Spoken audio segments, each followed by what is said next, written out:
Hello दोस्तों, स्वागत है आपका हमारे चैनल मिक्स मसाला में। कपिल शर्मा शो की बुआ उपासना सिंह का वनवास हुआ खत्म।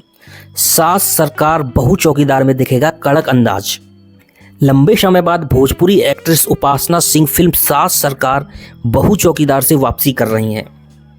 इस फिल्म में वे एक सशक्त सास का किरदार निभा रही हैं।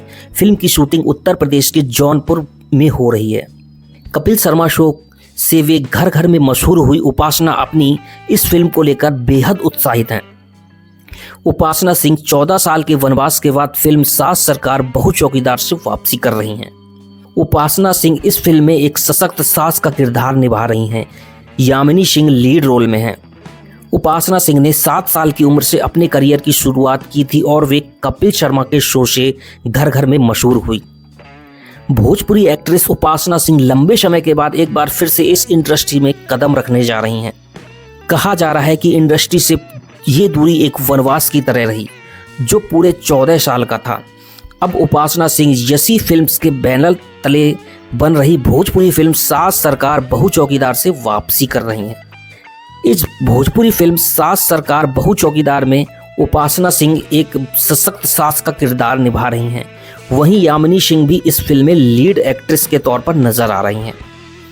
इन दोनों के अलावा फिल्म में जय यादव हीरो की भूमिका में है। फिल्म की कहानी की बात करें तो इसमें सास बहू के रिश्ते की खट्टी मीठी झलक दिखाई देगी।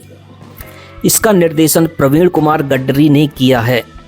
इस फिल्म में उपासना सिंह के साथ जय यादव, विनोद मिश्रा, सुजान सिंह, देव सिंह और मनोज टाइगर, राघव पांडे, साहिल सिद्दीकी, रंभा शाहिनी, दीपिका सिंह, MP सिंह मुखिया जैसे कलाकार भी अपनी अदाकारी का जादू बिखेरेंगे। उपासना सिंह ने बताया कि उन्होंने इस फिल्म की कहानी सुनी, उन्हें अच्छी लगी और तुरंत इसका हिस्सा बनने के लिए तैयार हो गई। उन्हें यकीन है कि यह फिल्म भोजपुरी सिनेमा में एक नई मिसाल कायम करेगी। फिल्म की शूटिंग उत्तर प्रदेश के जौनपुर जिले के अलग अलग जगहों पर हो रही है। उपासना सिंह साल 1986 में आई राजश्री प्रोडक्शन की फिल्म बाबुल में भी काम किया था। इसके बाद एक्ट्रेस साल 1997 में अनिल कपूर, श्रीदेवी और उर्मिला मातोंडकर की फिल्म जुदाई में भी देखी गई थी। उपासना केवल हिंदी नहीं बल्कि पंजाबी, गुजराती, भोजपुरी सिनेमा भी काम कर चुकी हैं। अगर हमारी वीडियो अच्छी लगे तो वीडियो को लाइक, चैनल को सब्सक्राइब और कमेंट में बताना ना भूलें। धन्यवाद।